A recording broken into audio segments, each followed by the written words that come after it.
yajya aho Imana ikorera icyo bakora rero nabo baza kuhamuhigira ariko amahirwe kujya aho Imana ikorera reka nkubwire ikintu gikomeye yego ubundi Yohana bamujugunya ku kitwa cy'Ipatimo bari bazi ko isazi zaho zasese zigiye kumwica bari babizi kandi bo mu kubimenya kwabo nta kindi bari bafite ikintu cyitwa makuru yuko isazi zo ku kitwa cy'Ipatimo zica abantu ni ishyari baravuga ati nitumujugunyayo ziramwica no mu kumujugunyayo ku kirwa cy'Ipatimo kubera ishyari naza mbaraga z'umwijima zibuzuye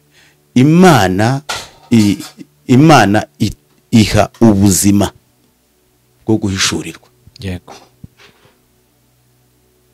Yohana ngo ari ku munsi w'umwami ngo ari mu mwuka yego ngo ari mu mwuka ngo arahishurirwa ibaze guhishurirwa hisazi zigiye kukwica ugahishurirwa mu kaga aho abandi bapfira hari amagufa hari abapfuye hari abari bapfuye isazi zare zikabica kandi abakujugunyeyo bizeye kuza kumurambo kubera ishyari umwijimo bari mu mutima uwaguteje ubukene urakena ariko ugahishurirwa ukaburara ariko ugahishurirwa impamvu rero ibyo byose biba ni ukubera ikibo bafite amakuru ntahishurirwa bagira ntaryo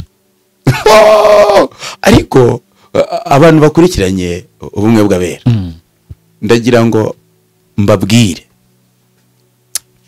abantu bose ku buzima bwawe bafite imbaraga z'umwijima mu mitima yabo bafite amakuru ko utazatera imbere bafite amakuru ko uzaterezwa cyamunara bafite amakuru ko iyo modoka izanga bafite amakuru ko akazi bitazakunda bafite amakuru ko abana bazakunanira ni amakuru gusa bafite ariko wowe nyir'ubwite ufite ihishurirwa haleluya iri hishurirwa rero rinaniza ibindi byose amahoro y'Imana n'ubuntu bw'Imana bubane nawe ubumwe bw'abera ministries si itorero si idini nta nubwo rigenda kubaho ijambo ry'Imana ryeruye riravuga riti umuntu nzajya muganiriza mu nzozi iyo urebye igitabo cyayo 14 bigaragaza ko inzozi ari zo muntu kandi inzozi nicyo cyerekezo cyazajyamo hanyuma rero byinshi mu buzima bikunze guhagarikwa n'imbaraga mbi z'abarozi ndetse bakoreshwa na Satani kuko Satani ubwe ntabwo ajya amenya icyo dutekereza ahubwo arakeka yarangiza agakoresha ibirere bikurwanya nk'uko ijambo ryo mu Efeso ryavuze ngo ntidukirana n'abantu ahubwo dukirana n'imbaraga mbi z'ahantu ho mu ijuru z'abanyabushobozi na Efeso ibice 6 umurongo w'icumi aho rero n'umwe bw'abera ministries uhagaze mu gusenya ibicaniro mu gusenya imbaraga z'abarozi mu gusenya imbaraga z'ubukene mu gusenya imbaraga z'uburwayi dukubita hasi ibicaniro byose by'abadayimoni tutitaye kubikora cyangwa ubitekereza twifuza ko inzozi zasohora umwe bw'abera ministries ntabwo twifuza ko umuntu yava mu idini guma mu idini urimo n'itoro urimo ahubwo ukiranukire muri ryo maze ubuzima buhinduke nawe uhindura ubw'abandi amavuta akandagira amateka ubuzima bugahinduka hamwe na Revera Ntambabazi Jean Baptiste ubakunda cyane twubaka hazaza twubaka ibizaza tudatewe ubwoba n'ibivugwa ahubwo duhagaze ku ijambo ry'Imana nta murozi waba ushobora Imana ituye muri wowe ubwo Imana igenderamo uzanatsinda shalom shalom kurikira umwe bw'abera ministries kandi uganire n'abandi ubuzima buhinduke nawe uhindura ubw'abandi amahirwe ubona ntukayapfusha ubusa yahanabandi ndagusuje kandi ngo ikaze ku mwe bw'abera ministries aho amavuta akandagira amateka ubuzima bugahinduka mwebwe mwese mudukurikiye muherereye abari mu Rwanda abari hanze y'u Rwanda mwumve ikaze tubukomeza kubifuriza ibihe byiza cyane amazina yanjye ni Jerry ndakibifuriza gugubwa neza Imana ibahe umugisha uyu munsi ntabwo bisanzwe murabizi Sirasi mukozi w'Imana niwe twagiye tubana kenshi no muhanuzi no munyamasengesho ariko uyu munsi navuze ngo reka murebe by'umwihariko adusangize ku byo Imana yakoze ndetse no ku bw'ijambo ry'Imana. Hari byinshi twagiye tuvuga na Mushumba kuri icano, ariko nawe ndagira ngo afite byinshi yavugaho, afite icyo yasangiza abadukurikiye, afitiye inkuru za hembura imitima, afite ijambo ry'Imana, ariko by'umwihariko afite Mwuka Wera ujya unamuyobora. Silas, Yesu ashimwe. Ahimbazwe. Ndakwakiriye ku Bumwe bwa Bera Ministries. Murakoze kunyakira. Imana ibahe umugisha mwinshi cyane. Amen. Yego. Abantu banibuke ko ufite channel yitwa Nkoraho TV, bajya bakurikirana inyigisho ziba. Ariko uyu munsi Mushumba ndagira ngo abantu wenda bashobora kuba bakubonye bwa mbere, wibwira abadukurikiye bwa mbere. Yego. Reka abankurikiye bwa mbere nitwa Tuyishimire Silas. Ndi umuntu w'Imana, nkunda Imana n'abantu bayo. Abo ku Bumwe bwa Bera rero Ministries ndabakunda cyane. Ne murushaho kugubwa neza cyane cyane. Yego. Reka dusenge ubundi tugaruke n'ikiganiro cyacu cy'uyu munsi. Yego. Mana turagushimiye kuri Imana yo kwizerwa, uri nyiribihe, uri mahoro yacu, uri byishimo, uri Imana itabeshya, ntago wikanga, ufite ubushobozi n'ububasha. Twese rero bagiye gukomeza kugubwa neza, nanjye umpe ubuhanga n'ubushishozi kugira ngo umuntu wese uza kuntega amatwi cyangwa nanjye ibyo nza kuvuga twese bitugirire umumaro hano mu izina rya Yesu Kristo. Amen. Amen. Silas, ndagira ngo ni byinshi kuri icano, ino mwihariko kuko hari ibintu bivugirwaho mu materaniro bitavugwa, ahandi hose bitavugwa, ariko ndagira ngo sinzi icyo wateganyije kutuganiriza kuri uyu munsi, ariko by'umwihariko ndagira ngo dusangizeho gato ku mbaraga z'umwijima. Ese imbaraga z'umwijima zibaho gute, zifata gute? Hari benshi bavuga bati ubwo ndi mu rusengero birabaye, nta murozi nahasanga, nta mugome nahasanga, kubera iki bikunda kuza ku muntu w'Imana? Yego, Jerry, urakoze cyane. Mbere na mbere yuko navuga ibyo, reka manze nshimire Mushumba wampaye uyu mwanya, nawe ukemera nyine tugakorana. Yego. Ariko Mushumba baranabizi, yaranabigaragaje, abo tubana ku iriba ry'amazi adudubiza, abo tubana ku Bumwe bwa Bera, yarabigaragaje. Ararwaye, babimenye ko arwaye. Ararwaye, yavuye kwa muganga, bari bamubaze. Ararwaye rero, bamusure, bamuhamagare, bamwiteho. Ararwaye, ni nayo mpamvu ndahangaha. Rero Imana yo mu ijuru, ndashimira Imana. Arwaye ntibyari kumubuza kuza akicara uruhande akagenda tuganiriza, nubwo atari kubishobora cyane, ariko ndabizi ko arwaye cyane. Niyo mpamvu rero naje muri uyu mwanya kugira ngo mbe ndahangaha. Ubwo urumva nanjye nagiriwe umugisha mwinshi cyane wo kujya imbere y'abantu bakomeye nk'aba ngaba bagiye kunkurikirana no ku Bumwe bwa Bera. Ndabashimiye namwe mudukurikirana, muraba agaciro. Jerry, nawe ndagushimiye. Urakoze cyane. Ndabashimiye rwose kudutega amatwi, kudukurikirana, kandi twere ko munadukunda. Mbere yuko mvuga ibyo, ndabashimiye mwese muri rusange, by'umwihariko nshimiye Mushumba, ariko nanone mu burwayi bwe bamuhamagare, bamusure, bamuhamagare, bamuvugishe. Nimba ntago musabira kuko aranishoboye, aranifite, ariko burya kuba wishoboye nifite, ugomba kugira n'abantu bongera bakakwitaho, bakagukomeza, bakaguha pore, kuko amaze igihe arwaye. Wari mukumbaza ku kintu rero cyitwa imbaraga z'umwijima. Imbaraga z'umwijima, kandi ku bantu bari mu rusengero ahavugirwa tugende no kuri Yosefu na bene se. Yakobo yavutse ku muryango ukijijwe. Yego. Avuga ku muryango ufitanye ubumwe n'Imana. Noneho ariko Yosefu ngo bene se bageraho banamugirira ishyari kubera ikanzu. Kumugirira ishyari kubera ikanzu ise yamwambitse idasa n'izindi, kubera yamwambitse. Uyu ni umwijima wari wazamutse muri bene se. Umwijima wabazamukiyemo bituma bagira ishyari. Ishyari, kandi umuntu ugira ishyari burya ni mukuru w'umurozi. Yego. Noneho kuba mukuru w'umurozi, iyo umva ufite ishyari ukaba mukuru uretse gato, umunyeshyari niwe mukuru w'umurozi. Uko mbere yuko umuntu akoroga abanza kugira ishyari. Agira ishyari ry'imyenda ufite, agira ishyari ry'amazu ufite, agira ishyari ry'amamodoka, agira ishyari ry'abana, ry'igikundiro, ry'akazi keza, ry'aho utuye. Ukumva ati runaka atuye ku butaka butagatifu, atuye ku butaka butagatifu, tuzaserera, nzamuroga, nzamugirira nabi. Ishyari rikabyimba. yamara kubyimba rigatanga ikintu cyitwa ubugome bwo kujya gushaka uburozi, akajya gushaka uburozi akavuga ati ngiye gushaka ibiti ibirozi nze mbyahire ndoge wa muntu. Kubera iki? Wa mwijima wabaye mwinshi bituma agira ishyari. Iri shyari rero rigatuma abantu bashaka ibintu byo kwangiza abandi. Nibyo nari nimukubwira ngo na Yosefu bene se bamugiriye ishyari kubera ikanzu. Yego.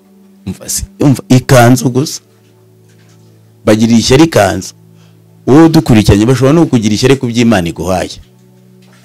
Ariko muri uko kugirira ishyari hari ubundi nubwo bakugirira ishyari kubera umugambi w'Imana ukuriho, burya ntago barigira ngo bawucemo kabiri.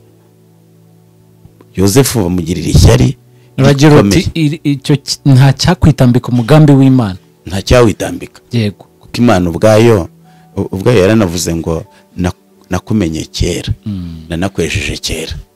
Nuvuga ngo rero ubu uri mu kurwana nuko wejejwe kera nuko yanakumenye kera. Ibyo byose tuba turimo kugenda turwana nabyo. Ariko warimo uruzi ikintu gikomeye, uravuga ngo imbaraga z'umwijima mu banyetorero. Yego. Ntago ari abanyetorero. Naho Oya. Nta munyetorero ugira imbaraga z'umwijima. Aba ari umunyedini. Umunyedini niwe ugira imbaraga z'umwijima. Umunyetorero aba ari uwa Kristo.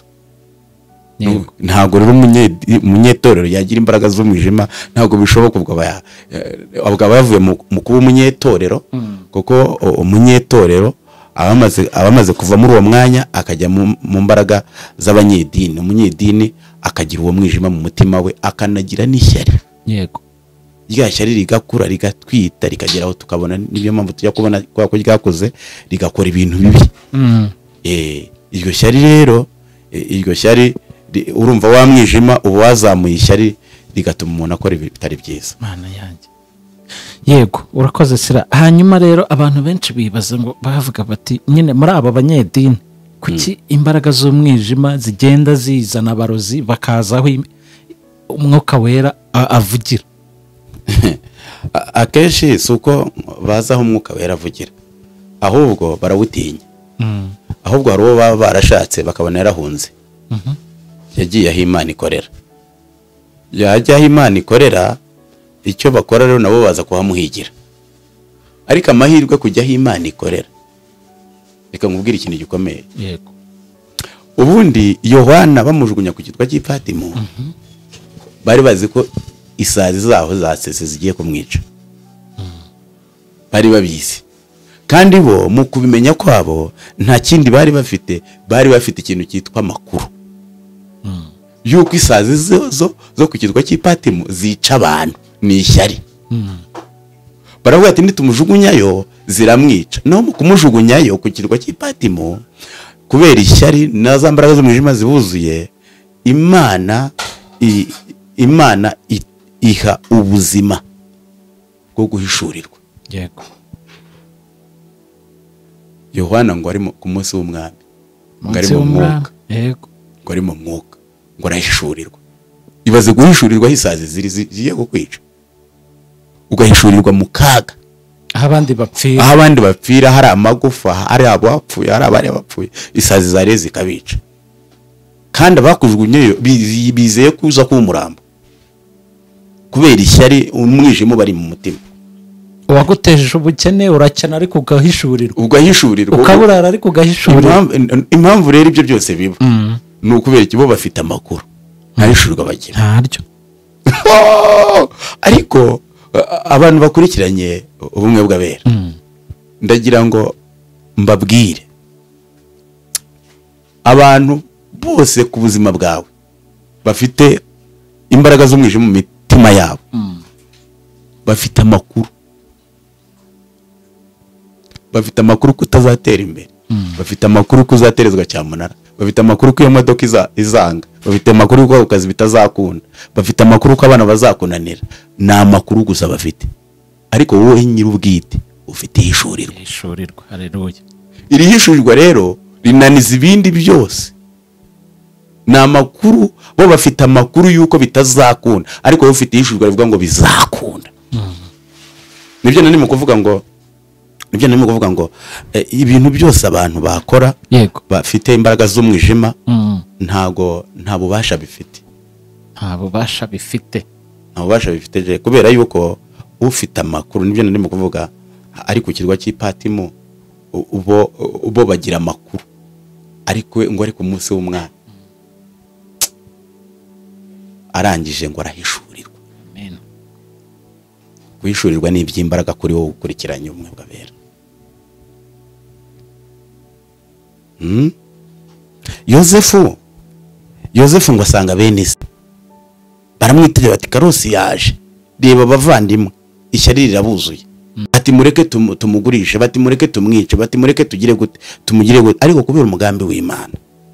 Ntabwo umugambi w'Imana ugishira ku muntu, kubera yuko uyu mugambi w'Imana waramukurikiranye bajugunya no mu rwobo bamwamburana yakanze. Iyo usomye mwitangira ibice 37 ku murongo wa 31 baravuga ngo benda yakanze, harimo ijambo rivuga ngo benda yakanze ya Yosefu, babaga isekurume y'ihene ngikanzu bayinika mu maraso y'ihene. Aya maraso y'ihene binitsemo ikanzu, binikamo ikanzu bazi ko bagiye kubeshya se ngo umwana yapfuye, barangije Imana bashyira umutima wo kumugurisha kugira ngo umugambi w'Imana usohore. Ibashyira mu mutima wo kumugurisha kugira ngo umugambi w'Imana usohore. Ikanzu bayinika mu maraso y'ihene, bisobanuye ngo amaraso binitsemo y'ihene bagira ngo bereke se wa Yosefu ari we Yakobo, bamwereke yuko ari amaraso ya Yosefu, ariko yari pirate, yari amaraso ya pirate. Ikanzu ise yamuguriye bayinika mu maraso y'ihene, kandi bazi yuko nabo bazi ko ari amaraso y'ihene. Bisobanuye ngo bashyiriye se namara kureba aze kugira agahinda, ariko umugambi w'Imana kubera ko ukomeje barayafashe. Imana irabajijishije, bayinika mu maraso y'ihene, binika ikanzu mu maraso y'ihene. Bisobanuye iki ku muntu wese ukurikirana ubumwe bw'abera? Hari igihe isi na shitani n'ingabo zayo zihaguruka zigira ngo zikujishirize mu bibi, zinabikwiciremo, Imana igakora umurongo wo kukurindira aho hagati, ikaba ari bajijisha bagakora ibidakwiye. Umva ikintu cyantangaje gikomeye, ntago bishoboka kubura umuntu utekereza ufata ikanzu y'umuntu uyinika mu maraso y'ihene ngo ujye kubeshya undi uvuge ngo yapfuye. Kubera umugambi w'Imana utuma ibintu byose bihinduka. Hano murahumva je? Ndahumva cyane. Uri mubaza ibintu by'umwijima, umwijima ni umwijima nyine. Niba ugeze no mu nzu uzarebe ugeze mu nzu kugira ngo haze umucyo nuko ukora kugikuta. Zereka nkubaza. Nuko watsitara. Nuko watsitara. Ese iyo wakije itara umwijima ujyaye? Nanjye buni urabura uburirwa irengero. Ni ukuvuga ngo rero uri mu mugambi w'Imana. Uzi ko umwijima ugenda utiriwe ufungura amadirishya? Uyu uragenda. Cyangwa udafunguye urugi? Uragenda. Ako buri he? Ibyo rero ndimo ndabikubwira ngo ndabigereranya n'umugambi w'Imana. Umugambi w'Imana ku muntu, umwijima niyo waza, umugambi w'Imana uracana. Yego. Inyenyeri kaka. Amen. Yamara kwaka umwijima ukagenda, ugatambuka, ukagira imbaraga, ugahirwa, ugakira. Abazi ko bitakunda bakabona byakunze, abazi ko ntawe wakwicara ukana wahicaye, abazi ko nta azindi imbaraga wagira, abazi ko ugiye gupfa bakabona ubaye muzima. Ni ukubera iki? Ni umugambi w'Imana wigizeyo umwijima iki cyaricyo cyose. Ariko ndafashijwe. Amen.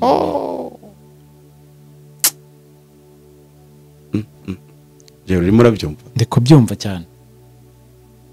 Umugambi w'Imana ukuraho umwijima igihe cyaricyo cyose. Nta cyawukoma mu nkokora. Oya ntacyo. Cyawuturuka ese? Cyawukoma mu nkokora se gifite imbaraga. Uwo mwijima ubwayo umugambi w'Imana wateguwe mbere yuko mbaho cyangwa ubaho. Twari turi mu mugambi w'Imana. Uyu mugambi w'Imana rero Imana yateguye kera, ikatugira umushinga wayo. Ntabwo yakwemera ko umushinga wayo uhomba. Ntabwo bishoboka. Wowe udukurikiranye uri umushinga w'Imana. Ntabwo rero kuba umushinga w'Imana uko waba uri kose, uko waba ugenda kose, n'ibindi byose mushumba yagiye adusobanurira, harimo n'inzozi. Umwijima uzamura, imbaraga z'umwijima zizamura ibintu byinshi, yaba kurota inzozi mbi, yaba kurwaragurika, kugira ibintu bitandukanye bitari byiza, ugahura n'intambara zitandukanye mu byiciro bitandukanye. ntago rero ibyo ngibyo byakuraho umugambi w'Imana cyakoze icyo bikora biragutinza ariko iyo wasobanukiwe igituma urimo gutinda uva mu mwanya wo gutinda. Yego jeri ibyo bintu urimo urabyumva nawe turagendanye.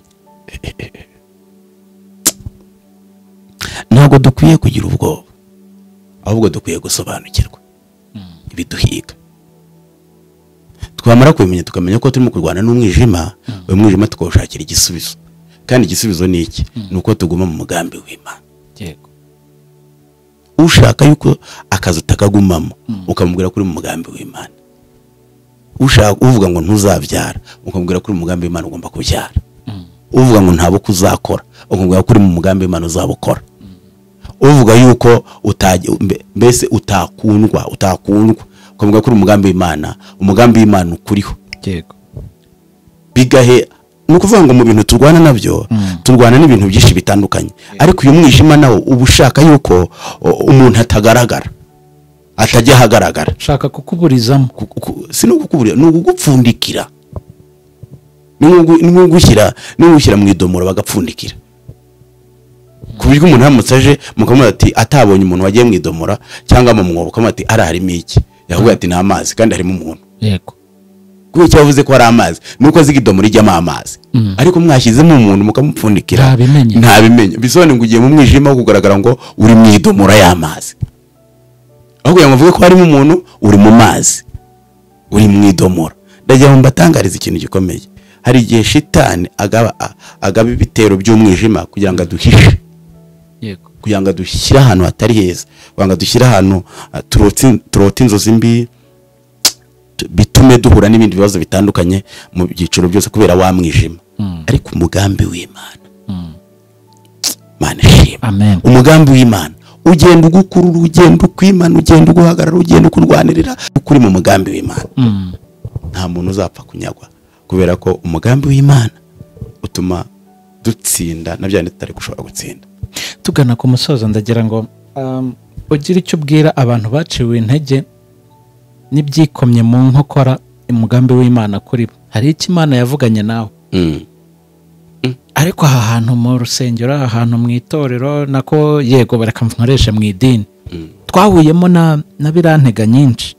Bamwe bashaka gusubira inyuma, bamwe bacika intege, bamwe bibaza impamvu bari kugeragerezwayo.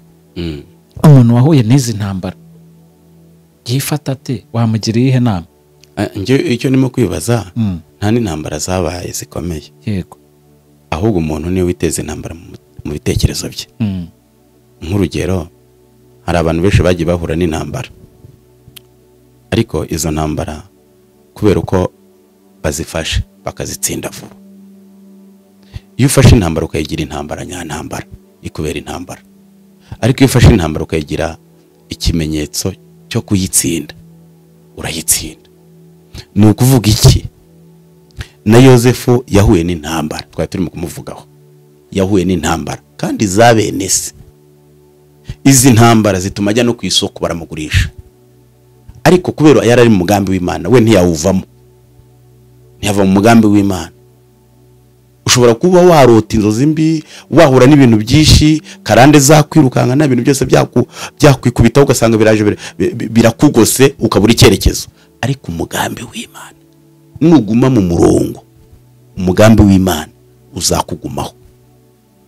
Aho uzagenda uzaba uri kumwe nawe. Uyu mugambi w'Imana nagiye mpumuriza abantu badukurikiye, mbabwire yuko Imana ntabwo bifite bw'ibihe ku buzima bw'umuntu wese, ntabwo ifite ubwoba bw'ibihe ku buzima bw'umuntu wese, ahubwo umuntu hari igihe agira ubwoba bw'ibihe ku giti cye, ariko Imana yo ntabwo bifite bw'ibihe ku buzima bwawe. Kubera iki? Yakuremye mu mugambi wayo, ikweza mu mugambi wayo, ikurindira mu mugambi wayo, ikurwanirira mu mugambi wayo, ikubaka mu mugambi wayo. Akazi ufite uri mu mugambi w'Imana, inzu ufite ni mu mugambi w'Imana, ibyangombwa, ibintu byose wagiye ubona byabonetse mu mugambi w'Imana, kuko Imana yari yarabishyize mu mugambi wayo. Ahubwo za mbaraga z'umwijima z'abantu zazamutse zigatuma abantu bakomereka bari hirya, tutavuze no mu rusengero no hanze barakomereka, zigatuma abantu bakomereka. Nibazibwire ngo nizerekeraho, zarananiwe, kuba zaragukomerekeje ntupfe zibwire ngo nizirekeraho zarananiwe, kuba ugihumeka zarananiwe, zarananiwe, kandi muri ukunanirwa kwazo nta bushobozi zigifite, ntabwo zigifite ubu bushobozi. ahubwo ukurikirana ubumwe bw'abera, bwira izo mbaraga zibwire zo mwijima, uzibwire ngo zarananiwe. Nubwo urota inzozi mbi ziturutse ku badayimoni, ziturutse ku biki byose na byandi byose uhura nabyo, ubibwire ngo byarananiwe. Kuba ugihumeka haracyari ibyiringiro, amen, haracyari ubushobozi, amen, haracyari uburinzi, haracyari kubaho, haracyariho gutsinda, haracyariho no kunesha, haracyariho no guhirwa. Kuba ugihumeka we gusa hari ubundi bushobozi bwo muri Kristo Yesu bubonetse. Ndafashijwe. Hari ubundi bushobozi bwo muri Kristo Yesu bubonetse. Ubushobozi kandi nta wundi wabutanga ukeretse Kristo. Ngabamwizeye bose, bamwizeye ngo bamufite nk'imbaraga mu buzima bwabo. Kandi niyo waba utari wamwizera warakwishakira, arakwishakira. Ntabwo ari cya gihe abantu birirwa baguhiga ngo urabona oya, ijuru rifite gahunda yo kurinda umuntu wese umwanya arimo, kubera yuko ryakuremye uri mu mugambi w'Imana. Yaba abandi bitwa mu rusengero ngo bitwa ngo n'abanyetorero, bitabo hanze ngo n'abapagane, nabo barabeshya, ntibakajya babeshya nubwo bababona nk'abapagane, ariko reka nkubwire n'ab'Imana bazi kubi, iranabakunda. Niyo mpamvu kuko yabaremye nabo mu mugambi wayo, ishakisha uburyo ibiyegereza, ibarinde, ibakomeze kugira ngo batazapfira mu byaha. Umugambi w'Imana nawo ubariho, ubagendaho, ubagumaho. Niyo mpamvu na Pawulo yavuze ijambo rikomeye, aravuga ngo iyaturokora urupfu rukomeye izakomeza kuturokora. Ngo kandi iracyaturokora kandi izakomeza. Umva ikindi gikomeye, abanzi be baravuga ati ubwo atapfiriye muri iriya nyanja, iriya nzoka imurumye ku gikonjo, ntabwo aza kuyikira. Ni Imana igiye kumuhana byihanukiriye. Ni kuvuga bahora batucunga bareba ko biri butwike. Ndashaka kubwira ba bantu bo hanze ngo aragikunkumura, abonye agikunkumuye, abo ni wa mwijima wari ubateye bavuga bagize ishyari, ngo abonye agikunkumuye bavuga ati ntacyo, nubwo agikunkumuye ariko umumara bumusigayemo, araza gupfa kindutse. Ngo hashira umwanya babona adapfa, babona ntapfuye, ngo baramwiyambaza, bamwe ati dufite ikibazo, hari umuntu dufite urwaye ubuganga, urwaye malaria, Sebuko wa Simoni. Ugati rero ngwino ujye kumusengera. Nagira mbwira ngo umuntu wese ashobora kugira umwijima mwinshi mu mutima we, bigatuma agukora ibintu bitari byiza, agutekereza ibintu bitari byiza, ariko nyuma bitaba akakubonamo umunyamumaro. Wowe dukurikiranye uri umunyamumaro mu maso y'abakwanga. Amen. Uri umunyamumaro, umunyamahirwe mu maso y'abazi ko ntacyo wabamarira. Uri umunyabushobozi, koko uri muri wowe n'umunyabushobozi. Yakuremye mu mugambi, wakuremye mu mugambi, aracyakurinza, aracyakwimana, aracyagushyigikira, aracyakwitaho. Ntabwo ibiguhiga kugeza amagingo bikiguhiga biba byarakwisha, ariko byarananiye kubera umugambi w'Imana. Rero urabyumvise? Ndabyumvise. Reka ngushimire cyane kuri iki kiganiro cyiza uduhaye. Reka dusoze dusenga dusaba imbaraga kugira ngo Imana idushoboze kandi itugumishe mu mugambi wayo. Yego, reka dusenge. Mwami turagushimiye, uri Imana yo kwizerwa no kwiringirwa. Umugambi wawe ntago uyoba, umugambi wawe ntago uca ku ruhande, umugambi wawe uguma kuri nyirawo. Ndagira ngo nkwinginge ukomeze kugirira neza umuntu wese ukurikirana ubumwe bw'abera, mu izina rya Yesu Kristo w'i Nazareti. Umwuzuza imbaraga, umwuzuza ubutsinzi, umurinde imbaraga z'ibyiciro byose mbi uzimukureho, ubuze imbaraga z'ibyishimo mu izina rya Yesu Kristo. Amen. Ntabwo muzapfa, muzarama, kandi mubwira abantu iby'ubutsinzi. Imana ibahe umugisha, mugubwe neza. Turabakunda.